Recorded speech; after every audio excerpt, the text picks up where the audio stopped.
aha, this is the original Hebrew lexicon of the Bible, written with the original letter structures and the original symbols, and they're not to be written any other way if you're trying to keep it in the originality of it. And as written on this book, it's the original symbols, the original words, and their roots defined with their original ancient context, right? This book, on the other hand, is a graffiti book, right? A subway art. And we're going to be going through these two books to show you how related our ancient graffiti is into the new. You know, we had it in the past and we're resurrecting it now. So without further ado, let's get into that. And I want to harp on this phrase, ancient cultural context, and bring it over to the ultimate graffiti book in the context / group of graffiti culture called Subway Art, written by Martha Cooper and Henry Chalfant, right?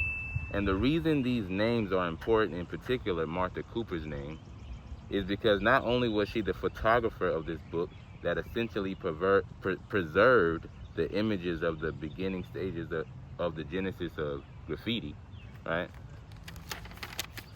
But she was also married to an anthropologist, as stated by her own words on page 6,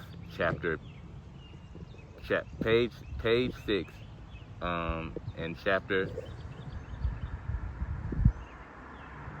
I didn't put the chapter. Okay, so it was chapter 1, right? So, what is an anthropologist and why is this important? Anthropologists study human societies, cultures, and their development throughout history. We have hip-hop culture, which is what this page is about, going back to all of the forms, archaeology going into our past. But yeah, she was an anthropologist. The person that took the pictures of graffiti, as we know it today, that was birthed in New York, was Martha Cooper. And she was not only a photographer, but like I keep saying, she was married to an anthropologist, and this is what an anthropologist does. Anthropologists study human societies, blacks and Hispanics, hip-hop cultures, and their development through history, encompassing various subfields like cultural anthropology, archaeology, and biological anthropology. They examine human behaviors, origins, and evolution, often through field work, analysis of artifacts, their art, and comparative cross-culture studies.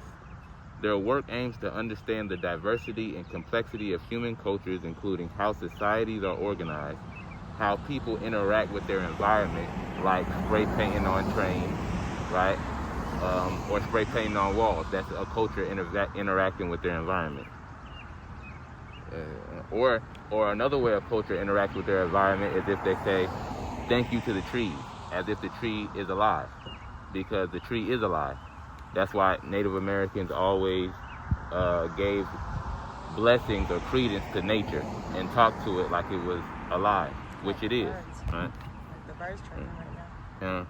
And then they also study how cultures evolve over time. So let's read what Martha Cooper says. So, this is the book Subway Art, and what she said in the book was, the question is, what approach did you take to photographing graffiti? And she replies, I was working as a photojournalist, but I had also studied anthropology in graduate school.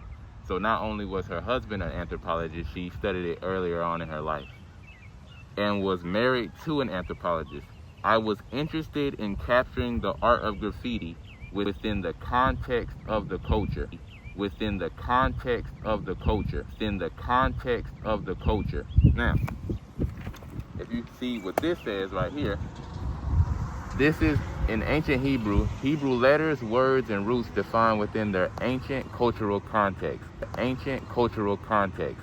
Ancient cultural context. I was interested in capturing the art of graffiti within the context of the culture, because this is an artifact and this is the work of anthropology, right? So, and anthropology is most of the time synonymous with photographers, because they have to document what they found in picture form so they don't lose it, right? So, this is our artifact, where we would write on walls, right? Because that's our culture, that's hip-hop culture. That's what we have been doing as a people since the beginning of our story, right? Because our language is pictures, like I keep telling you guys. So, let's get it. There's more on that, so let me get back to it. And she goes on to say, I also wanted to document techniques and was intensely curious about the specifics of painting a piece on a train. So she was getting around the culture.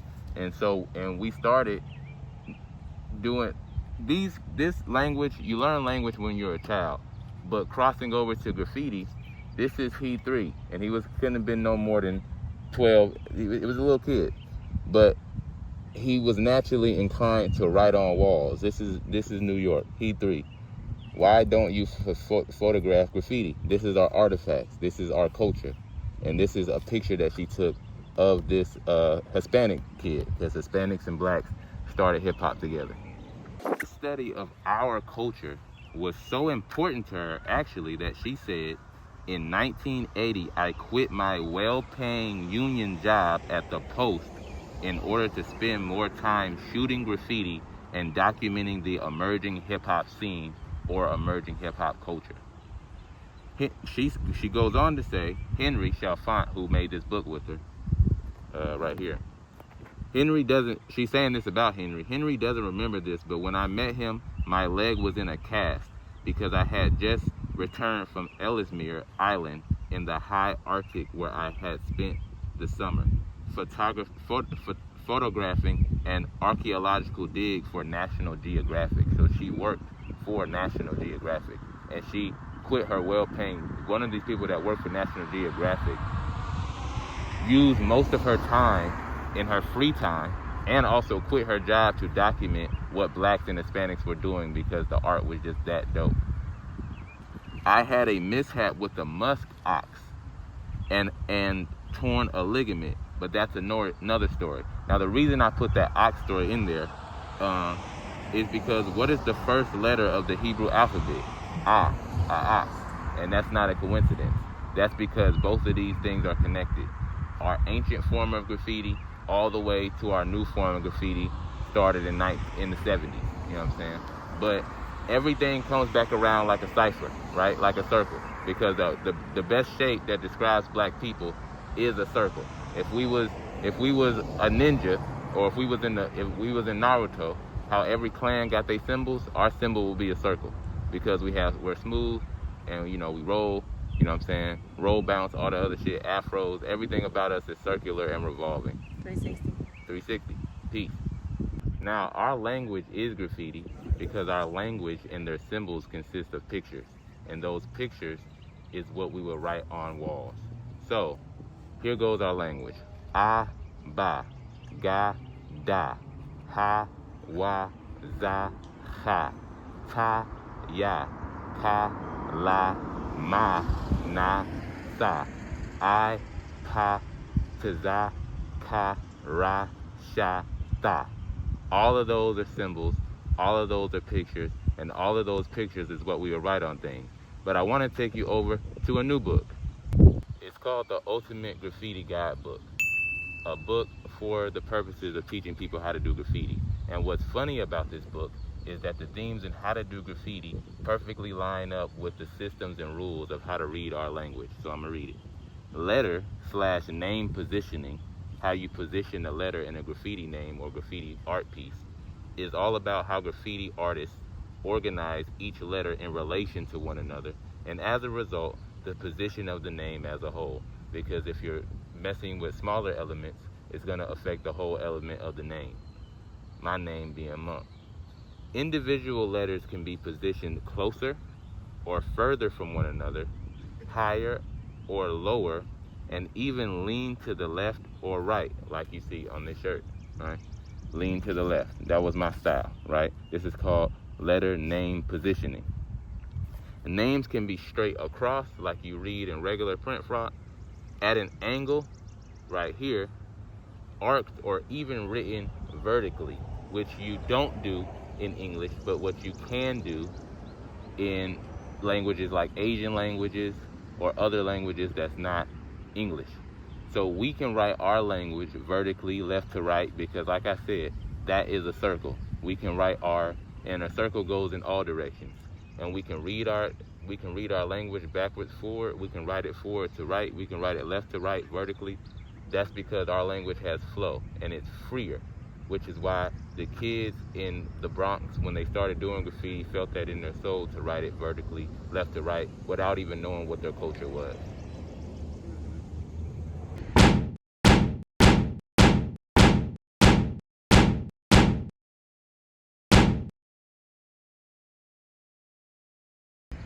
Stop.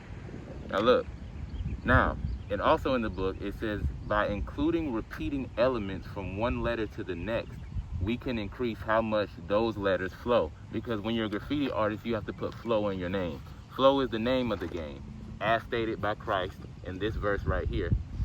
And it's because Christ was a black man, and he has our essence in him, and we have his essence in us. We're about flow, rhythm, and style.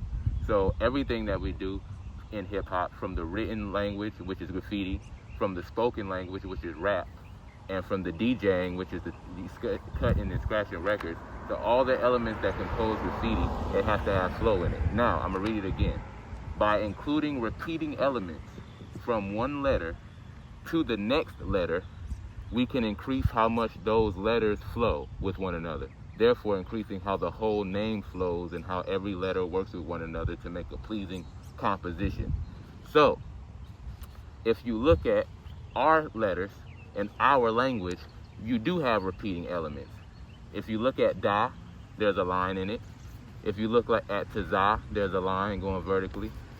If you look at ta, there's a line in it. If you look at ka, there's another line in it. These elements keep repeating, and that is increasing the flow of our language. Da is, it can be the shape of somebody's head, and is something hanging down too, right? All of these elements repeat. There's a curve in la, but there's also a curve in za. These elements keep repeating. So that lets you know that God gave us a language that flows, and that flow is written in the soul and spirit of every Israelite, aka what you know as black or African American person's mind or soul. Hispanic and Hispanic, Native American, because those are the people that started hip hop with us. Thank you for the quick. Yes. So yeah, you're not excluded. So the people that started hip hop, all of Israel, right? Right. Exactly. That's it.